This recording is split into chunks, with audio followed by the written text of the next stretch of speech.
ഒരു നല്ല സിനിമ കണ്ടാൽ ആ ദിവസം ഭയങ്കര ഹാപ്പി ആവുന്ന അല്ലെങ്കിൽ നല്ലൊരു ദിവസമായി മാറുന്ന രീതിയിലുള്ള ഒരു മനുഷ്യനാണ്. ജിത്തുവിന്റെ റൊമാൻസ് ഇപ്പൊ എനിക്കറിയാം, അന്ന് എനിക്കറിയില്ല, ആദ്യം പറയും. അപ്പൊ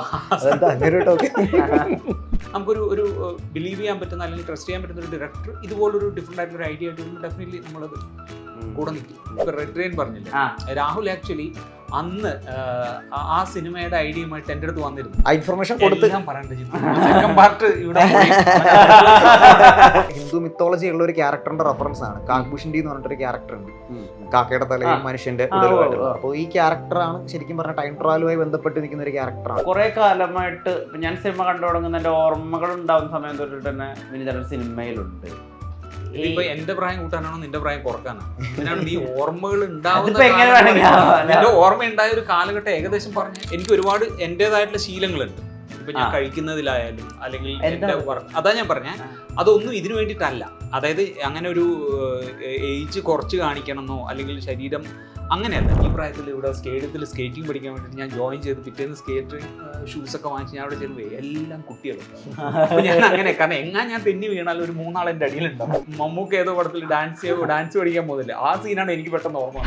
ചുറ്റുമുള്ള ആളുകളായിട്ട് സംസാരിക്കുക, ആ സ്ഥലം കാണുക എന്നുള്ളതിനപ്പുറത്ത് അത് കഴിഞ്ഞിട്ട് എന്ത് കിട്ടും, അല്ലെങ്കിൽ അവിടെ പോകുമ്പോൾ എനിക്ക് സമാധാനം കിട്ടാൻ വേണ്ടിയിട്ടുള്ള യാത്രകൾ ഞാൻ ഇതുവരെ ചെയ്തിട്ടില്ല. ഫോഴ്സ്ഫുള്ളി അല്ലെങ്കിൽ ഒരു ഡെലിബറേറ്റ് ആയിട്ടുള്ള ഒരു തീരുമാനമല്ല എനിക്ക് ഈ ഒരു ഗ്യാപ്പ് വേണം എന്നുള്ളത്.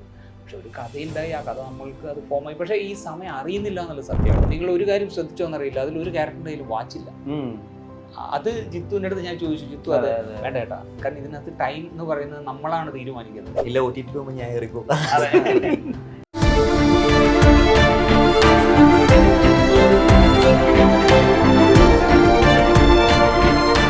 Own your pride.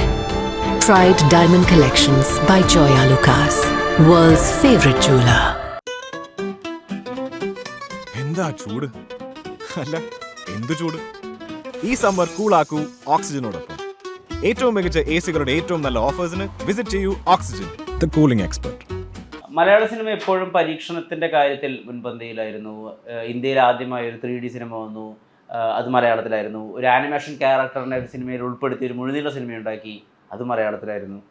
ഇപ്പോൾ പുതിയൊരു പരീക്ഷണം, ആദ്യത്തിൽ നിന്നും ഉള്ള അവകാശവാദമൊന്നുമില്ല. പക്ഷേ ടൈം ലൂപ്പ് എന്ന കോൺസെപ്റ്റിനെ വളരെ ഇവൻറ്റ്ഫുള്ളായി വളരെ എൻഗേജിംഗ് ആയി അവതരിപ്പിച്ചു എന്ന ഖ്യാതി നേടിക്കൊണ്ടിരിക്കുകയാണ് സംഭവം അധ്യായം 1. സിനിമയെ പറ്റി സംസാരിക്കാൻ വിനീത് ആൻഡ് സിനിമയുടെ ഡയറക്ടർ എന്നിവരാണ് ചേരുന്നത്. നമസ്കാരം. നമസ്കാരം.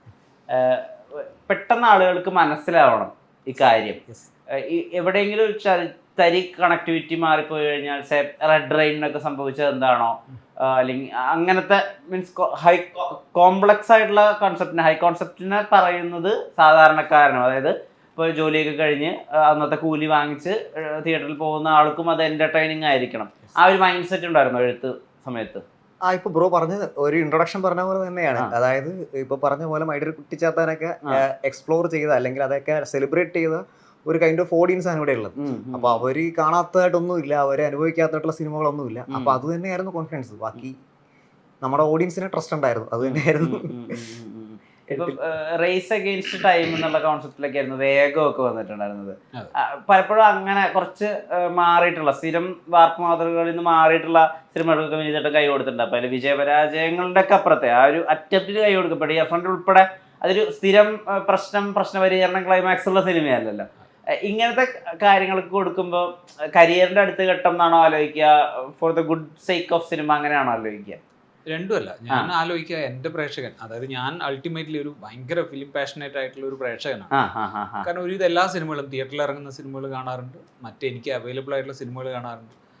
അപ്പോൾ ഒരു നല്ല സിനിമ കണ്ടാൽ ആ ദിവസം ഭയങ്കര ഹാപ്പി ആവുന്ന അല്ലെങ്കിൽ നല്ലൊരു ദിവസമായി മാറുന്ന രീതിയിലുള്ള ഒരു മനുഷ്യനാണ് ഞാൻ. അപ്പോൾ എന്നെ സംബന്ധിച്ചിടത്തോളം എൻ്റെ പ്രേക്ഷകൻ അല്ലെങ്കിൽ എനിക്ക് ആ കഥ പറയുമ്പോൾ എത്രമാത്രം ആ സിനിമ കാണാൻ പറ്റുന്നുണ്ട്, ആ കഥയിൽ, അല്ലെങ്കിൽ അത് എത്രമാത്രം സ്ക്രീനിൽ കാണാൻ ഞാൻ ആഗ്രഹിക്കുന്നുണ്ട്, അതായത് എന്നിലെ പ്രേക്ഷകൻ ആഗ്രഹിക്കുന്നുണ്ട് എന്നുള്ളതാണ് എൻ്റെ ഫസ്റ്റ് പ്രയോറിറ്റി.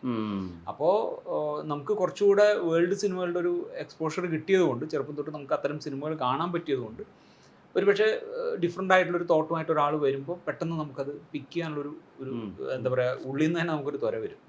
അപ്പോൾ അതുമാത്രമാണ്, അല്ലാതെ അങ്ങനെ സിനിമക്ക് കോൺട്രിബ്യൂട്ട് ചെയ്യാനൊന്നും നമ്മൾ അങ്ങനെ ചിന്തിക്കുന്നതിൽ എനിക്ക് അർത്ഥമില്ലെന്ന് തോന്നുന്നു. കാരണം നമ്മൾ ചെയ്യുന്ന സിനിമ ഏത് ലെവലിലേക്ക് പോകും. ഇപ്പോൾ ഒരു കഥ പറയുന്ന സമയത്ത് നമ്മൾ കൺസീവ് ചെയ്യുന്ന ഇപ്പൊ നമ്മുടെ ഉള്ളിൽ ഒരു മേക്കർ ഉണ്ടാവും. ഞാൻ പറയുന്നത് ഞാനൊരു ഡയറക്ടർ എന്നുള്ള രീതിയിലല്ല ഞാൻ പറയുന്നത്, അല്ലാതെ തന്നെ നമുക്ക് നമ്മളുടെ കണ്ട സിനിമകളുടെ, നമ്മൾ വായിച്ച പുസ്തകങ്ങളുടെ ഒക്കെ ഒരു വിഷ്വലുകൾ നമ്മുടെ തലയിൽ ഉണ്ടാവുമല്ലോ. അപ്പോൾ ഒരാളൊരു കഥ പറയുമ്പോൾ നമ്മൾ കൺസീവ് ചെയ്യുന്ന ഒരു രീതിയിൽ, പക്ഷെ അതായിരിക്കില്ല ചിലപ്പോൾ സിനിമ അൾട്ടിമേറ്റ്ലി പുറത്തു വരുമ്പോൾ. കാരണം അതിനകത്ത് ഒരുപാട് ഘടകങ്ങൾ അല്ലെങ്കിൽ ഒരുപാട് ആളുകളുടെ ഒരു കൊളാബറേറ്റീവ് ആർട്ടാണല്ലോ സിനിമ. അപ്പോൾ അതിൽ നിന്ന് നമ്മൾ ഉദ്ദേശിച്ചതിന് മേലെ ചില സിനിമകൾ വരും, നമ്മൾ ഉദ്ദേശിച്ചതിന് താഴെ വരും. അപ്പോൾ ഇത് ആക്ച്വലി ഇപ്പോൾ സംഭവം എന്ന് പറയുന്നൊരു സിനിമ ഒരു കഥയുമായിട്ട് ഐഡിയയുമായിട്ട് ജിത്തു വരുമ്പോൾ ജിത്തുവിൻ്റെ കയ്യിൽ ഒരു പ്രൊഫൈലുണ്ട്, സംഭവം എന്ന് പറഞ്ഞൊരു ഷോർട്ട് ഫിലിം ഉണ്ട്. അപ്പോൾ നമുക്ക് കുറച്ചുകൂടെ ട്രസ്റ്റ് കൂടും. അതായത് ഈ മേക്കറിന് ഓക്കെ കഥ പറയുമ്പോൾ അത് മേക്ക് ചെയ്യാൻ പറ്റും. അപ്പോൾ ഇപ്പൊ സംഭവം എന്ന് പറയുന്നത് ഷോർട്ട് ഫിലിം കാണിച്ചിട്ട് നേരെ ഒരു റൊമാൻറ്റിക് ഫിലിമാണ് ജിത്തു പറയുന്നതെങ്കിൽ നമ്മൾ കുറച്ച് ഡൗട്ട് ചെയ്യും. കാരണം ജിത്തുവിന്റെ റൊമാൻസ് ഇപ്പൊ എനിക്കറിയാം, അന്ന് എനിക്കറിയില്ല, ആദ്യം പറയും. അപ്പൊ അത്തരത്തിലുള്ള ചില വിശ്വാസക്കുറവ് നമുക്ക് ചില ടോട്ടലി ഡിഫറെന്റ് ആയിട്ടുള്ള ഒരു ഐഡിയ പറയുമ്പോൾ നമുക്ക് അങ്ങനെ വരും.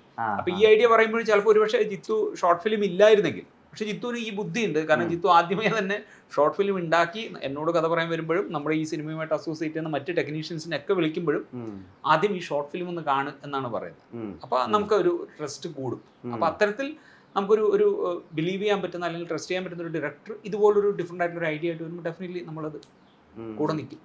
ഇപ്പൊ ഇതിനകത്ത് പറയുന്ന 2 കാര്യങ്ങളുണ്ടല്ലോ, ബ്ലഡ് ഓവർ സൗണ്ട്, അത് വന്നാലാണ് അവിടെ പ്രശ്നം കലുഷിത.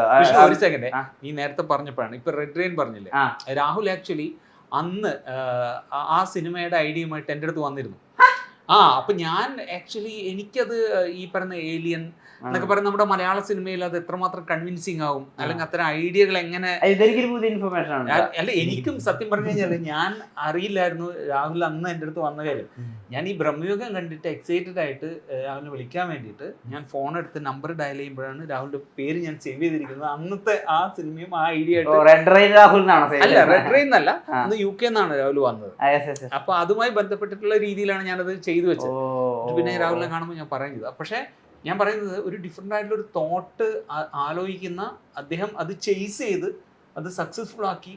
അങ്ങനെയുണ്ട് ചില മേക്കേഴ്സ്, ചില ആക്ടേഴ്സിനൊക്കെ ഞാൻ അങ്ങനെ ഫോളോ ചെയ്തിട്ടുണ്ട്. അവര് ഒരേ പാറ്റേൺ ഓഫ് ഐഡിയ തന്നെയായിരിക്കും അവർ ഹിറ്റ് ചെയ്യുക, പക്ഷെ അത് സക്സസ്ഫുൾ ആവുന്ന ഒരു മൊമെന്റ് വരും, അവിടെ അവർ പിടിക്കും ആ പരിപാടി. അത് എനിക്ക് ഇപ്പം ഞാൻ എപ്പോഴെങ്കിലും ഈ ജെയിംസ് വാൻ സൈഡിലേക്കൊക്കെ ഭയങ്കര കൊമേഴ്ഷ്യലായിട്ട് ജെംസ് കയറൊക്കെ വെച്ചിട്ട് കുറച്ച് സ്ലാഷർ ജോണിൽ അങ്ങനത്തെ അറ്റംപ്റ്റുകളൊക്കെ നടത്തും. എൻ്റെ ഹെറിഡിറ്ററൊക്കെ പോലെ ഒരു 7 കഥയുണ്ട്, അതെല്ലാം ഞാൻ ചെയ്തു തീർക്കും. അങ്ങനെ ഇതിനെ ഒരു രീതിയിലും പുള്ളിക്ക് കൊമേഴ്ഷ്യലൈസ് അങ്ങനത്തെ ഒരു ഐഡിയ ഒന്നുമില്ല. അല്ലെങ്കിൽ ഇതിനെ ആള് കാണുന്ന, അതായത് ബാക്കിയുള്ളവർക്ക് കൂടി അപ്പീലിംഗ് ആക്കുന്ന രീതിയിലാക്കണം, അങ്ങനത്തെ സ്വഭാവം. അതാ പറഞ്ഞ ഒരു ജോണർ എടുത്തിട്ട് അതിനകത്ത് എക്സ്പ്ലോർ ചെയ്യാൻ. ഇപ്പൊ ജിത്തു ആക്ച്വലി സംഭവം അദ്ദേഹം ഒന്നെന്ന് പറയുന്ന സിനിമ ചെയ്യുന്നതിന് മുമ്പ് ഈ ടൈപ്പ് ഓഫ് ടൈം ലൂപ്പിൽ വന്നിരിക്കുന്ന അല്ലെങ്കിൽ ഈ മൾട്ടിവേഴ്സിൽ വന്നിരിക്കുന്ന അവന് അവൈലബിൾ ആയിട്ടുള്ള എല്ലാ സിനിമകളും സീരീസും കണ്ട് അതിനകത്ത് നിന്ന് എന്താണ് നമുക്ക് കൊണ്ടുവരാൻ പറ്റുക, ഇതിനകത്ത് ഡിഫറെൻ്റ് ആയിട്ടൊരു ഇന്ത്യൻ മിത്തോളജി എന്നൊരു ക്യാരക്ടറിനെയും കൂടെ അതിനകത്തേക്ക് പ്ലേസ് ചെയ്തിട്ട് ആ ക്യാരക്ടറിനെ ചുറ്റിപ്പറ്റിയിട്ട് കഥ ഡെവലപ്പ് ചെയ്യാന്ന് പറയുന്നത് ഒരു പുതിയ തോട്ടം. അപ്പോൾ അത്തരത്തിൽ ഒരേ ജോണറിൽ അല്ലെങ്കിൽ ഒരേ സാധനത്തിൽ നമ്മൾ പറയില്ലേ, ഒരേ സ്ഥലത്ത് കുത്തി കുഴിച്ചുകൊണ്ടിരുന്ന നമുക്ക് അവിടെ അവസാനം വെള്ളം കിട്ടും എന്ന് പറയുന്നത് പോലെ അങ്ങനെ ഒരു സ്പേസിൽ തന്നെ നിൽക്കുക. ഇപ്പൊ ഞാൻ ആസ് എ മേക്കർ ഞാൻ അങ്ങനെ ട്രൈ ചെയ്യുന്ന ഒരാളല്ല. ഞാൻ ആക്ച്വലി ഞാൻ ഡിഫറെൻ്റ് ആയിട്ടുള്ള, എനിക്ക് അങ്ങനെയാണ്, അത് ഞാൻ വേണമെന്ന് വിചാരിച്ച് ചെയ്യുന്നത് അങ്ങനെയും പറയാൻ പറ്റില്ല. ഞാനത് അങ്ങനെ ഒരാളെയും ഞാൻ ഫോളോ ചെയ്തിട്ടല്ല ഞാൻ പറയുന്നത് എനിക്ക് ആ പോയിന്റിൽ എന്താണോ ഹൈ കിട്ടുന്നത്. ഇപ്പോൾ ഒരു കഥ ആലോചിക്കുമ്പോൾ, ഇപ്പോൾ ഞാൻ അടുത്തൊരു സബ്ജക്റ്റ് ആലോചിക്കുമ്പോൾ നമുക്ക് ഹൈ കിട്ടുന്ന ഒരു പോയിന്റ് ഉണ്ടാവും. അതിൽ ഒരു പ്രത്യേക ജോണർന്നോ അല്ലെങ്കിൽ എൻ്റെ സ്റ്റൈൽ അല്ലെങ്കിൽ അങ്ങനെ ഒരു ബ്രാൻഡിങ് ഞാൻ പലപ്പോഴും ഉദ്ദേശിച്ചിട്ടില്ല. അത് കുറച്ച് സമയം എടുക്കുന്ന ഒരു പ്രോസസ്സാണ് നമ്മളുടെ ആസ് എ ഫിലിം മേക്കർ നമ്മൾ രജിസ്റ്റർ ആവാൻ. മറ്റേത് എളുപ്പമുണ്ട്, നമ്മൾ ഒരു പാറ്റേൺ അല്ലെങ്കിൽ ഒരു സ്റ്റൈൽ സിഗ്നേച്ചർ സെറ്റ് ചെയ്യുമ്പോൾ അത് കുറച്ചുകൂടെ എളുപ്പമുണ്ട്. അപ്പോൾ അത്തരത്തിൽ ഭയങ്കര ഇൻട്രസ്റ്റിംഗ് ആണ് ജിത്തു പറയുന്ന പല ഐഡിയാസ്. ജിത്തു ഇപ്പോൾ ഇതിനകത്ത് അന്തരീക്ഷം മൊത്തത്തിൽ മറിയുന്ന ഇതിന് കാരണമാവുന്ന 2 കാര്യങ്ങളുണ്ടല്ലോ, കാറ്റലിസ്റ്റ് ആയിട്ട് വർക്ക് ചെയ്യുന്ന, ഒന്ന് ബ്ലഡ്, പിന്നെ ഒന്ന് ഓവറായിട്ടുള്ള സൗണ്ട്. ഇത് രണ്ടും തന്നെ ചൂസ് ചെയ്തതിന് പെക്യുലർ കാരണമുണ്ടോ? ദാറ്റ് ഇപ്പൊ കണ്ണീരോ അല്ലെങ്കിൽ വിയർപ്പോ അങ്ങനെ എന്തെങ്കിലും കൂടി, അല്ലെങ്കിൽ ചിരി അങ്ങനെ എന്തെങ്കിലും കൂടി എന്താ ആലോചിക്കാൻ, ഈ 2 കാര്യം തന്നെ ആലോചിക്കാൻ സ്പെസിഫിക് റീസൺ ഉണ്ടോ? അങ്ങനെ സ്പെസിഫിക് റീസൺ ഇല്ല ബ്രോ. ആ. കാര്യം ഇപ്പം മറ്റേ കണ്ണീരും ഇതും പറയുമ്പോൾ വേർപ്പൊക്കെ ശരിക്കും നാച്ചുറലി ആര് കയറിയാലും വരുന്നൊരു സാധനമാണല്ലോ. ഇത് പ്രത്യേകിച്ച് ഒരു ഇവന്റ് ഉണ്ടാകുമ്പോഴാണല്ലോ ബ്ലഡ് വീഴുകയോ അല്ലെങ്കിൽ ഇത് ചെയ്യുകയോ. അപ്പൊ അങ്ങനെ ഒരു കോമ്പിനേഷൻ വെച്ചെന്നുള്ളൂ. പിന്നെ ആ ബാക്ക് സ്റ്റോറി ആയിട്ട് കണക്ട് ചെയ്യാൻ പറ്റുന്ന ഒരു ബാക്ക് സ്റ്റോറി ഉണ്ടാക്കി. അത് കുറച്ച് ഫിക്ഷൻ ആണ്, കുറച്ച് ഇതേപോലെ ചേട്ടൻ പറഞ്ഞ പോലെ മിത്തോളജിയിൽ നിന്ന് എടുത്തതാണ്. അതുമായിട്ട് കണക്ട് ചെയ്യാന്നുള്ള ഉദ്ദേശം മാത്രമേ ഉണ്ടായിരുന്നുള്ളൂ. ആക്ച്വലി ബ്ലഡും സൗണ്ടും അങ്ങനെ തന്നെ വന്നതാണ്. ഇപ്പൊ ഇതിന് ചുറ്റും ഈ ടൈം ലൂപ്പ് കോൺസെപ്റ്റിന് ചുറ്റും ഒരു ഹൊറർ സിനിമയുടെ ഒരു ആവരണം കൂടി ഉണ്ടല്ലോ ഈ സിനിമയ്ക്ക്. അതാണ് ഇപ്പൊ സാധാരണക്കാരന്റെ ആയാലും ഒരു ക്യാച്ച് പോയിന്റ്. അതായത് ഇപ്പൊ ചിമ്പു വന്നിട്ട് ഒരു ടൈം ലൂപ്പ് പടം ചെയ്യുന്നതായിരുന്നു മാനാടിന്റെ രസം. ടൈം ലൂപ്പ് പടം ഇപ്പൊ അവിടെ വേറെ ഏതെങ്കിലും ഒരു ആക്ടറാ ചെയ്തിരുന്നെങ്കിൽ അത്രയും മറക്കാവില്ല. അത്രയും പോപ്പുലർ ആയിട്ടൊരു ആക്ടർ ഫൈറ്റും ഡാൻസും ഒക്കെ ചെയ്യുന്ന, കോമഡി ഒക്കെ ചെയ്യുന്ന ഒരു ആക്ടർ വന്നിട്ട് ഒരു ടൈം ലൂപ്പിൽ വന്ന് ഫിറ്റും ചെയ്യുമ്പോഴാണ് അത് പുതിയൊരു കാര്യമാണ്. അതുപോലെ ഇതിനകത്ത് ആ ജനറൽ എലമെന്റ് വാസ് ഹൊറർ എനിക്ക് ഫീൽ ചെയ്തത്. അപ്പോൾ ഹൊറർ എലമെന്റിന് വേണ്ടിയിട്ട് സെപ്പറേറ്റ് റൈറ്റിംഗ് പോയിട്ടുണ്ടായിരുന്നു. അതിനകത്തും നിങ്ങൾ ഈ പറഞ്ഞ പോലെ ജംസ്കെയർ ഒഴിവാക്കാൻ അല്ലെങ്കിൽ സ്ഥിരം ക്ലീഷകളുണ്ടല്ലോ ഈ കുട്ടികളുടെ കരച്ചിൽ, അങ്ങനത്തെ കാര്യങ്ങളൊക്കെ ഒഴിവാക്കാൻ വേണ്ടി ബോധപൂർവ്വ ശ്രമം നടത്തിയിട്ടുണ്ടോ? അല്ല, മീൻസ് ഇതേപോലെ ഹൊറർ വന്നം എന്ന് പറഞ്ഞിട്ട് സെപ്പറേറ്റ് ഒന്നും വർക്ക് ചെയ്തില്ല നമ്മള്. ഇപ്പൊ പറഞ്ഞ പോലെ മിസ്റ്ററി ആണ്, കൂടുതലും മിസ്റ്ററിയിലാണ് നമ്മൾ കുറച്ച് ഫോക്കസ് ആയി പോയത്. അപ്പൊ മിസ്റ്ററിയിൽ ഫോക്കസ് ചെയ്ത് പോണ സമയത്ത് അതിന്റെ കൂടെ എന്താ പറയാ ഇന്ന സ്ഥലങ്ങളിൽ വന്നു ചേരുന്ന എലമെന്റ്സ് ആയിട്ടാണ് ഹൊറർ വന്നത്. പിന്നെ ഒരു ഫസ്റ്റ് ഹാഫ് കഴിയണ സമയത്ത് ഇപ്പൊ സ്പോയിലറായിട്ട് പറയുകയാണെങ്കിൽ ഒരു ഫസ്റ്റ് ഹാഫ് വരെ ഒരു പോയിന്റ് വരെ ഇതൊരു ഹൊറർ ആണെന്ന രീതിയിൽ ഓഡിയൻസിനെ ഒന്ന് വിശ്വസിപ്പിക്കാമെന്ന രീതിയിൽ സെക്കൻഡ് റൈറ്റിംഗിലോട്ട് പോയപ്പോൾ, അതായത് ഇപ്പം ഷോർട്ട് ഫിലിം കണ്ട ആൾക്കാർക്ക് അറിയാം ഇത് എന്താ പറയാ ഇതല്ല പരിപാടി എന്നുള്ളത്. പക്ഷേ അല്ലാതെ കാണുന്ന ആൾക്കാർക്ക് ഇവിടെ എന്താണ് ഇതിനകത്തൊരു പ്രശ്നമുണ്ട്, ഈ കാർഡിനകത്തൊരു പ്രശ്നമുണ്ട്, അതെന്ത് പ്രശ്നമാണെന്നുള്ള സാധനം ഒരു ഫസ്റ്റ് ഹാഫ് വരെയെങ്കിലും ഷോർട്ട് ഫിലിം കാണാത്തൊരു ഓഡിയൻ അതേപോലെ ഹൊറർ എലമെന്റ് ആണ് എന്ന് വിശ്വസിച്ചോട്ടെ എന്നുള്ള സാധനം ഒരു പോയിന്റ് കഴിഞ്ഞപ്പോൾ അങ്ങനെ തോന്നി. ആരാണ് ആ ഫോറിൻ ലേഡി? ഫോറിൻ ലേഡി ആരാണെന്ന് കഥാപാത്രം അവരുടെ പേരെന്താ, അവരെങ്ങനെ കാസ്റ്റ് ചെയ്തത്? നന്നായി പേടിക്കുന്നുണ്ട്. പുള്ളിക്കാരത്തിന്റെ പേര് ലങ്ക എന്നാണ്. നമ്മൾ ഇതേപോലെ മീൻസ് നമ്മുടെ എന്താ പറയാ ആർട്ടിസ്റ്റ് കോർഡിനേറ്ററെ കണക്ട് ചെയ്തപ്പോൾ അവർ കുറച്ച് ഫോട്ടോസ് തന്നു. അപ്പൊ അതിനകത്ത് കുറച്ച് എന്താ പറയാ കണ്ടിട്ട് ക്യാരക്ടറായിട്ട് അത്യാവശ്യം ആപ്റ്റ് ആയിട്ടുള്ള പുള്ളിക്കാരത്തിന് തോന്നിയത്. അപ്പൊ അങ്ങനെ കാസ്റ്റ് ചെയ്തതാണ്. ഈ സിനിമ കണ്ടപ്പോ തോന്നിയ മറ്റൊരു കാര്യം ഉണ്ടല്ലോ, ഈ പറയുന്ന ഒരു പ്രശ്നം, സിനിമയിൽ പറയുന്ന ഒരു പ്രശ്നം എൻഡ് ആവാൻ അതിന്റെ ഒരു കാരണം ഇല്ലാതാക്കുക എന്നുള്ളതാണല്ലോ പറയുന്നത്. ഇതിന്റെ ഒരു എൻഡിൽ ഇതിന്റെ സെക്കൻഡ് പാർട്ടിലേക്കുള്ള ലീഡിന് വേണ്ടി കാണിക്കുന്ന ഒരു ക്യാരക്ടർ ഉണ്ട്. ആ ക്യാരക്ടറിനെ ചെയ്താലും ഈ കഥ കണ്ടിന്യൂ ചെയ്ത് പോകും ആക്ച്വലി. അപ്പൊ ശരിക്കും ഈ കഥയൊക്കെ ഇവർക്ക് പറഞ്ഞു കൊടുത്തുകൊണ്ടിരിക്കുന്ന വേറൊരു ക്യാരക്ടർ ഉണ്ടല്ലോ, അയാൾ എൻഡ് ചെയ്ത് കഴിഞ്ഞത് പെട്ടെന്ന് തീരില്ലേ? ആരെ? മറ്റേ സിദ്ധാർത്ഥ. പക്ഷെ സിദ്ധാർത്ഥ എൻഡ് ചെയ്താലും സിദ്ധാർത്ഥാണല്ലോ ചാരൻ. തീർച്ചയായിട്ടും സ്പോയിലർ ആണെന്നാലും പറയാം. സിദ്ധാർത്ഥൻ ഓൾറെഡി ഇൻഫർമേഷൻ കൊടുത്തു, അകത്ത് ഇങ്ങനത്തെ ഒരു ഗോത്ര വിഭാഗം ഉണ്ട്, അവിടെ ഇങ്ങനെ ഒരു പ്രതിമയുണ്ട്, നിങ്ങൾക്ക് അത് പോയി നശിപ്പിക്കാം അല്ലെ കൊണ്ടുപോവാം. ആ ഇൻഫർമേഷൻ കൊടുത്ത് അല്ല സ്പോയിലർ ആയിട്ട് പറഞ്ഞത് അല്ല, ഇപ്പൊ ഓൾറെഡി ആ ഇൻഫർമേഷൻ കൊടുത്തതിന് ശേഷമാണ് അവർ ആ കാട്ടിലോട്ട് പോയേക്കുന്നത്. സിദ്ധാർത്ഥ വരെ തന്നെ തീർക്കണമെങ്കിൽ ആ സംഘവുമായിട്ട് പോകുന്നതിനിടയിൽ തന്നെ അയാളെ തീർക്കണം. ഇനി അയാളെ തീർത്താൽ തന്നെ ഓൾറെഡി അയാൾ ഇൻഫർമേഷൻ പ്രഭുവിന് പാസ് ചെയ്തിട്ടുണ്ട്. സിദ്ധാർത്ഥ വർദ്ധൻ ഇല്ലെങ്കിലും ഇവരകത്തോട്ട് ചെന്നിട്ട് ഞാൻ കുറച്ചുകൂടെ സിമ്പിൾ ആയിട്ട് പറഞ്ഞുതരാം. അതായത് ഇപ്പൊ സിനിമയിൽ കാണുന്ന സിദ്ധാർത്ഥ വർദ്ധനം നീ കാണുമ്പോൾ ഒരു സിദ്ധാർത്ഥ വർദ്ധൻ ഇതുപോലെ ആ ചാരൻ എന്ന് പറയുന്ന ക്യാരക്ടർ ഇതുപോലെ 100 ആളുകളുണ്ട് എന്ന് ആലോചിച്ച് നോക്ക്. അതായത് പല ടൈം ലൈനിൽ 100 ആളുകൾ ജീവിച്ചിരിക്കുന്നത്. അപ്പൊ നീ ഏത് ടൈം ലൈനിലുള്ള ആളെ കൊല്ലും? കൊല്ലണമെങ്കിൽ സിമ്പിൾ ആയിട്ട് മനസ്സിലായോ? അതായത് ഈ ടൈം ലൈനിലുള്ള ആളെ കൊല്ലുമ്പോൾ വേറൊരു ടൈം ലൈനിൽ അയാളുണ്ട്. അപ്പൊ ഈ ടൈം ലൈനിലുള്ള ആളല്ല അത് ചെയ്യുന്നത്. ഞാൻ ഡയറക്റ്റ് ജമ്പ് ചെയ്ത് അകത്തോട്ട് കയറി വരുന്ന സിദ്ധാർത്ഥ തന്നെ പറഞ്ഞു. പക്ഷെ അയാളെ കൊന്നാലും പ്രശ്നത്തില്ല. കാര്യം പ്രഭുവിന്റെ ആകെ അറിയാവുന്നത് ഇതിനകത്ത് പുറത്ത് കിടക്കുന്ന വഴി അയാൾക്ക് അറിയാം എന്നുള്ളത് മാത്രമാണ് ആ ക്യാരക്ടറിന്റെ ഒരു ഈ ടൈം ലൈനിലുള്ള ക്യാരക്ടറിനെ അറിയുന്നത്. പക്ഷേ ബാക്കിയുള്ളത് ഇത് ആക്ച്വലി എന്താ പറയുക, ഇതേ ഡിസ്കഷൻസ് ഞങ്ങളുടെ ഇടയിൽ എപ്പോഴും നടക്കാറുണ്ട്. അപ്പൊ ഞങ്ങൾ ഇങ്ങനെ ഓരോ ഐഡിയകളും സെക്കൻഡ് പാർട്ടിന്റെ ഐഡിയകളൊക്കെ ബൗൺസ് ചെയ്യുന്ന സമയത്ത് നമ്മൾ ഇതൊക്കെ ഡിസ്കസ് ചെയ്യുമ്പോഴാണ് ഇത് ഡീറ്റെയിൽ ചെയ്യുന്നത്. എന്തൊക്കെയാണ് പെർട്ടിക്കുലർ ആയിട്ട് വേണമെന്ന് ഇപ്പൊ മോതിരം, അതായത് ബ്ലാക്കിലെ സിൽവറിന്റെ ചെറിയ ലൈൻസ് ഉള്ള മോതിരം, പിന്നെ സ്റ്റിഫ് ആയിട്ടുള്ള ഷർട്ട്, അയാൾ വലിക്കുന്ന ലൈറ്റ് സിഗരറ്റ്, മറ്റെന്തൊക്കെ കാര്യങ്ങളാണ് പെക്യൂലിയർ ആയിട്ടുണ്ടായിരുന്നത്? ആക്ച്വലി നമ്മളുടെ അതായത് ഇപ്പൊ ഇയാളുടെ ബോഡി ലാംഗ്വേജ് എന്ന് പറയുന്നത് പോലും ഡിഫറെന്റ് ആണ്. ഇപ്പൊ ഫസ്റ്റ് ഇൻട്രോ സീനിൽ അതുവരെയും ജിത്തുവിന് ആ ഒരു ഡീറ്റെയിലിംഗ് ഉണ്ടായിരുന്നു. പിന്നെ ഞാൻ ജിത്തുവിന്റെ അടുത്ത് വിത്ത് ഹിസ് പെർമിഷൻ ഞാൻ ചോദിച്ചൊരു കാര്യം, ഞാൻ ഇതിന് കാരണം നമ്മൾ ഈ കാർഡിനൊരു നേറ്റിവിറ്റി പറയുന്നില്ല. അതായത് ഒരു ഇന്ന സ്ഥലം അല്ലെങ്കിൽ ഒരു ലൊക്കേഷൻ നമുക്ക് പ്രോപ്പറായിട്ട് നമ്മളുടെ ഒരു ഫിക്ഷണൽ ലാൻഡ് ആണത്. അപ്പൊ അവിടെ വരുന്ന ക്യാരക്ടേഴ്സിന് ഒരു പ്രത്യേക സ്ലാങ്ങിന്റെ ആവശ്യമില്ല. അപ്പൊ ഞാൻ ജിത്തു എനിക്ക് കഥ പറഞ്ഞ് ഡയലോഗ് പറഞ്ഞു തരുമ്പോ ജിത്തുവിന്റെ ആ ഒരു ജിത്തു വൈക്കത്തുകാരനാണ്. അപ്പൊ ആ സ്ലാങ് എനിക്ക് ഭയങ്കരമായിട്ട് ഇഷ്ടമായി, അത് ജിത്തു പറയുന്നത്. അപ്പൊ ഞാൻ അത് അങ്ങനെ തന്നെ പിടിച്ചിട്ടാണ് ഞാൻ, അതായത് ഓരോ ഡയലോഗും ഞാൻ ജിത്തുവിനെ കൊണ്ട് പറയിപ്പിച്ചിട്ടാണ് ഞാൻ അതേ സാധനം ഫോളോ ചെയ്തിട്ടാണ് ഞാൻ അതിൽ പെർഫോം ചെയ്തത്. അപ്പൊ ആ ഒരു സ്റ്റൈലുണ്ട്. നീ എന്നെ അറിഞ്ഞിട്ട് ഈ പറയുന്നത്, ഈ കാട്ടിൽ നീ ഇതിനു മുമ്പ് വന്നിട്ടുണ്ടോ? ഞാൻ ഇവിടെയൊക്കെ തന്നെ ഉള്ളതാ, ഇത് ജിത്തു പറയുന്ന.